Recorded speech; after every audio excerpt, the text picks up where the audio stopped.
அஸ்ட்ரோசைன் channel வாயிலாக உலகெங்கும் வாழ்ந்து கொண்டிருக்கின்ற சகோதர சகோதரிகளுக்கு அன்பார்ந்த வணக்கங்கள் மற்றும் வாழ்த்துக்கள்.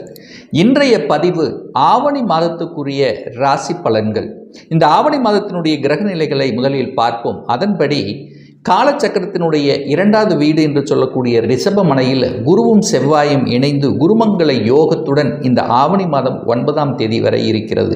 அதன் பிறகு செவ்வாயினுடைய பெயர்ச்சி, செவ்வாய் மிதுனமனைக்கு பெயர்ச்சியாகிறார் அப்படின்னு சொல்லலாம்.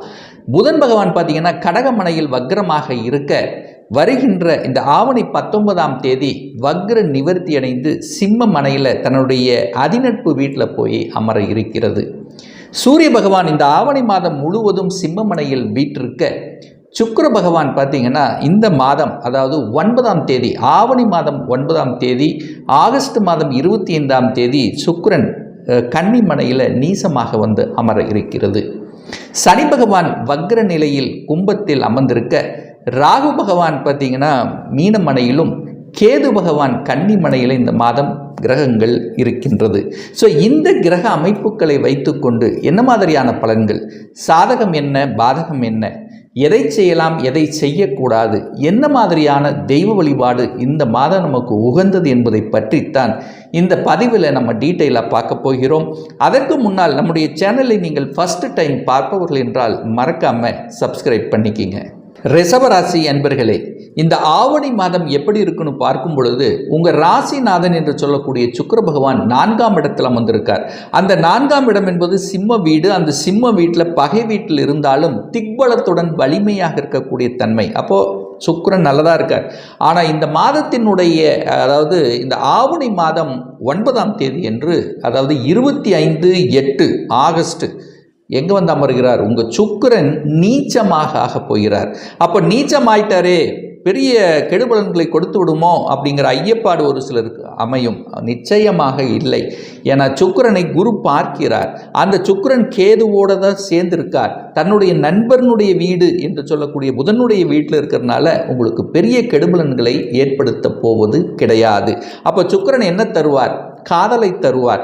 ஏன்னா செவ்வாய் பகவானும் 2ஆம் இடத்தில் 4ஆம் பார்வையாக அந்த சுக்கிரனை பார்க்கிறது. அப்போ காதல் சார்ந்த விஷயத்தில் நன்மை தரும்.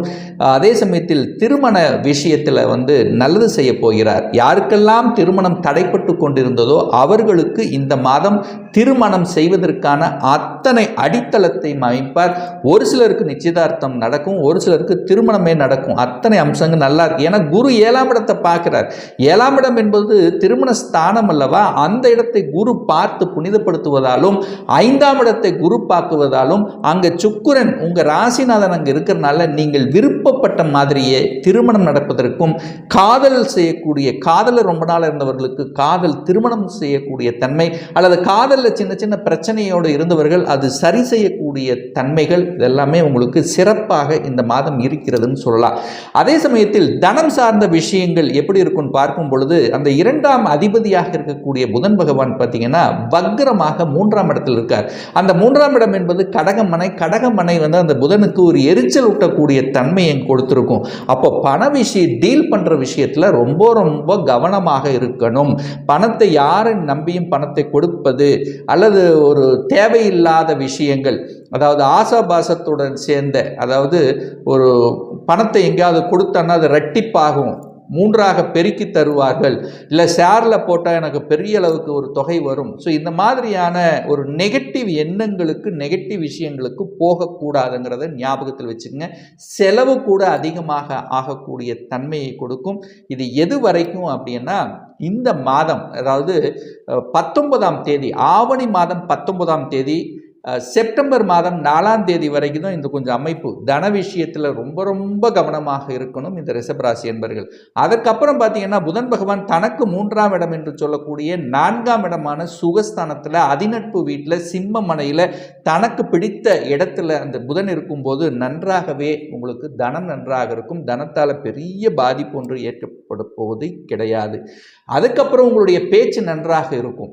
அந்த இடைப்பட்ட காலம் பார்த்தீங்களா, அந்த 19ஆம் தேதி வரை, ஆவணி மாதம் 19ஆம் தேதி வரை மட்டும் தன விஷயத்தில் ரொம்ப ரொம்ப கவனமாக இருக்கும்.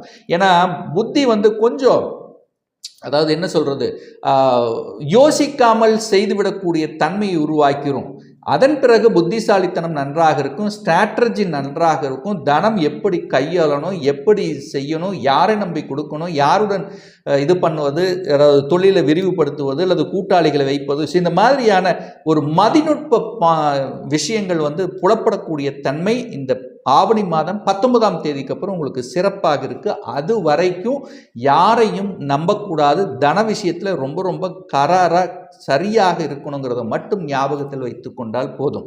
சரி, 4ஆம் அதிபதியாக இருக்கக்கூடிய சூரியன் இந்த ஆவணி மாதம் முழுவதும் ஆட்சி பலத்துடன் வலிமையா இருக்கார். அதாவது சுகஸ்தானம் நன்றாக இருக்கிறது. சுகஸ்தானத்தை பெருக்கிக் கொள்ளக்கூடிய அத்தனை முயற்சிகளும் உங்களுக்கு பலிதமாகும். அப்ப தாய் சார்ந்த விஷயம், தந்தை சம்பந்தப்பட்ட விஷயத்தில் நல்லது நடக்கக்கூடிய தன்மை, தாய் அல்லது தந்தையின் மூலமாக உங்களுக்கு சொத்து சேர்க்கக்கூடிய தன்மை, உங்களுக்கு உதவிகரம் கிடைக்கக்கூடிய தன்மை, அல்லது சொத்து சம்பந்தப்பட்ட பாக பிரச்சனை சம்பந்தப்பட்ட ஏதாவது ஒரு பிரச்சனை இருந்தால் அதை தீர்த்து வைப்பதற்கு இந்த மாதம் உங்களுக்கு சரியாக இருக்கும் அப்படிங்கிறத ஞாபகத்தில் வைத்துக் கொள்ளுங்கள். அதே சமயத்தில் கல்வி நன்றாக இருக்க போகிறது. நீங்கள் என்ன படிக்கணும்னு ஆசைப்படுறீங்களோ அது உங்களுக்கு கிடைக்கும், அனுகூலத்தை கிடைக்கும். புதிய படிப்பு, நீங்கள் ஆசைப்பட்ட கல்வி உங்களுக்கு அமையும். அடிஷனல் கோர்ஸ் எடுத்து படிக்கலாம்.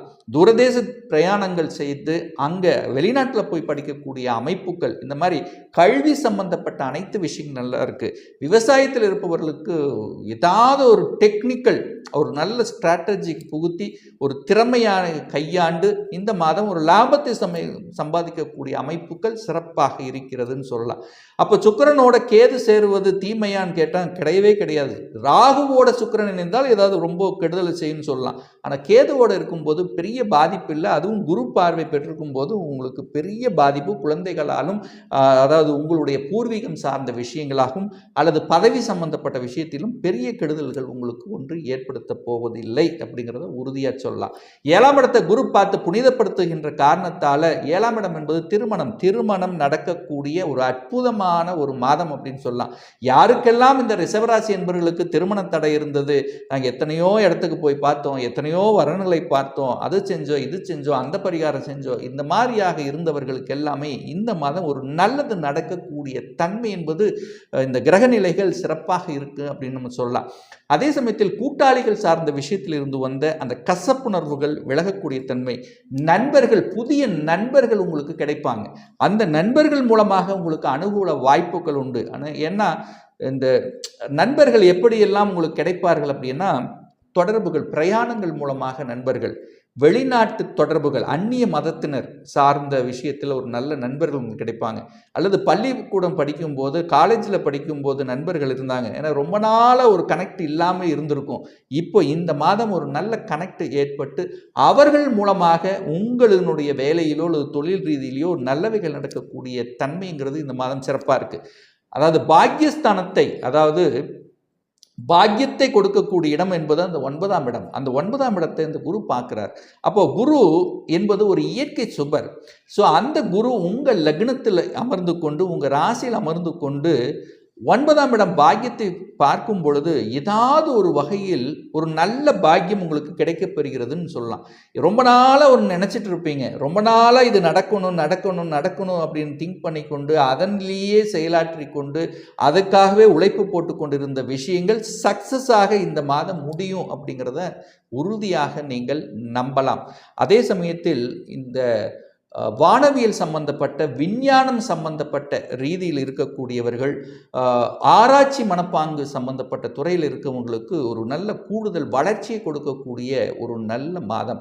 சனி பகவான் 10ஆம் இடத்தில் அமர்ந்து கொண்டு வக்ர நிலையில் இருக்கார். அப்போ நிச்சயமாக தொழில் மாற்றம், வேலை மாற்றம், உத்தியோக மாற்றம், இந்த மாதிரி என்ன மாற்றம் இருந்தாலும் அந்த மாற்றம் உங்களுக்கு நல்ல மாற்றமாக அமையும்.